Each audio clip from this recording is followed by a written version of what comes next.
గుంటూరులో నిన్న రాత్రి టీడీపీ శ్రేణులు చేసిన దాడిలో మాజీ మంత్రి అంబటి రాంబాబు ఇల్లు కార్యాలయం మొత్తం ధ్వంసమైంది. సుమారు 2000 మంది ఒక్కసారిగా చుట్టుముట్టి ఆఫీసులోని ఫర్నిచర్ అద్దాలను పూర్తిగా ధ్వంసం చేశారు.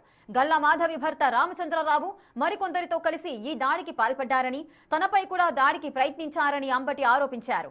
అర్ధరాత్రి 11:30 గంటల సమయంలో అన్ని వైపుల నుంచి వచ్చి బీభత్సం సృష్టించారని ప్రత్యక్ష సాక్షులు బిగ్ టీవీకి వివరించారు. అంబటి రాంబాబు కార్యాలయంలో జరిగిన దాడి వివరాలను మా ప్రతినిధి శివ అందిస్తారు. నేత అంబటి రాంబాబు కార్యాలయంపై నిన్న దాడి జరిగింది. ప్రస్తుతం వైఎస్ఆర్సీపీ నేతల సమావేశం మొత్తం కూడా వాడు పరిశీలించడానికి వచ్చారు. ప్రస్తుతం అసలు నిన్న ఏం జరిగింది ఏమిటనేది కూడా ఒకసారి పూర్తి స్థాయిలో మనం బిగ్ టీవీ స్క్రీన్పై కూడా ఎక్సెల్గా చూసుకోవచ్చు. ఏదైతే ఇది ఆయన ఛాంబర్ కావచ్చు, అలాగే ఆయన కార్యాలయం కావచ్చు, వీటన్నిటికీ సంబంధించి నిన్న జరిగింది. ఇక్కడ నిన్న దగ్ధం చేసిన పరిస్థితి కూడా కనిపించింది. మరొక వైపు కార్యాలయానికి సంబంధించి మొత్తం పూర్తి స్థాయిలో కూడా చల్లా చెదురు చేసిన పరిస్థితి కూడా కనిపిస్తూ ఉంది.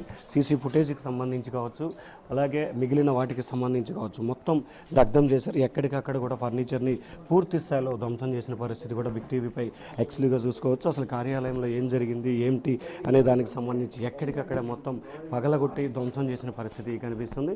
అది మొదటిది రాంబాబు కార్యాలయం, ఇది పీసీకి సంబంధించిన కార్యాలయం, ఇది కార్యకర్తలు నేతలకు సంబంధించిన కార్యాలయం. ఇక్కడ సీసీ ఫుటేజ్కి సంబంధించి కావచ్చు, మిగిలిన వాటికి సంబంధించి కావచ్చు, ఇక్కడ ముఖ్యమైన నాయకులతో సంబంధించి కావచ్చు ఉంటుంది. ఇక్కడ మొత్తం చూసుకోవచ్చు, అద్దాలు గ్లాసులు మొత్తం ఎక్కడికక్కడ కూడా చల్లా చెదురైన పరిస్థితి కూడా కనిపిస్తూ ఉంది. అద్దాలకు సంబంధించి కావచ్చు, అలాగే పోలీసుల లాఠీలు కూడా ఇక్కడ ప్రత్యక్షంగా దర్శనమిస్తున్న పరిస్థితి కనిపిస్తూ ఉంది. కార్యాలయానికి సంబంధించి కూడా ఇక్కడ మొత్తం ఎక్కడికక్కడ కూడా పగలగొట్టిన పరిస్థితి కనిపిస్తూ ఉంది. సో ఇది మొత్తం కిటికీలు, అలాగే మిగిలిన వాటికి సంబంధించి ఏమేమి ధ్వంసం చేశారో మొత్తం ధ్వంసమైన పరిస్థితి కనిపిస్తూ ఉంది. సో అసలు ఏం జరిగింది, సాక్షి ఉన్నారు, ఏం జరిగింది అన్న? రాత్రి మొత్తం రౌడీలు 2000 మంది మొత్తం రౌండ్ ఆఫ్ వేశారు. మొత్తం సారు అందరం ఇక్కడ 50 మంది కార్యకర్తలు ఆ రూముల్లోంచి కొట్టుకుంటూ తీసుకొచ్చి ఇక్కడ పడేస్తారు. ఇక్కడికి కూడా రామచంద్రరావు అయితే డైరెక్ట్ లోపలికి వచ్చేసాడు కొట్టడానికి.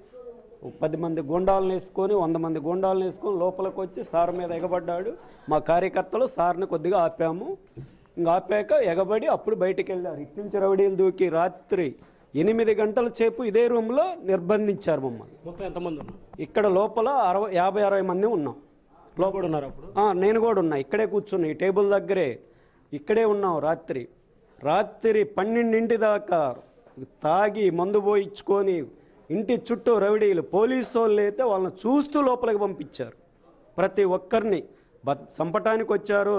విపరీతంగా అందరినీ సావగొట్టడానికి దాదాపు 2000 మంది రౌడీలు, పార్టీ కార్యకర్తలు ఇష్టం వచ్చినట్టు పోలీసులు కూడా చోద్యం చూస్తూ కామ్గా ఉన్నారు. ఎటు పట్టిన మమ్మల్ని బయటికి పోవటానికి కూడా దారి లేదు. ఎటు నిర్బంధించి ఇదే రూమ్లో లాస్ట్కి నిప్పు పెట్టారు. ఆ పక్క నిప్పు పెట్టి రాత్రి 11:30కి ఇంక బయటికి తీసుకెళ్లారు. 1 by 1 3 వ్యాన్లు వచ్చి మమ్మల్ని తీసుకెళ్ళి ఎక్కడోళ్ళు అక్కడ దించారు. అది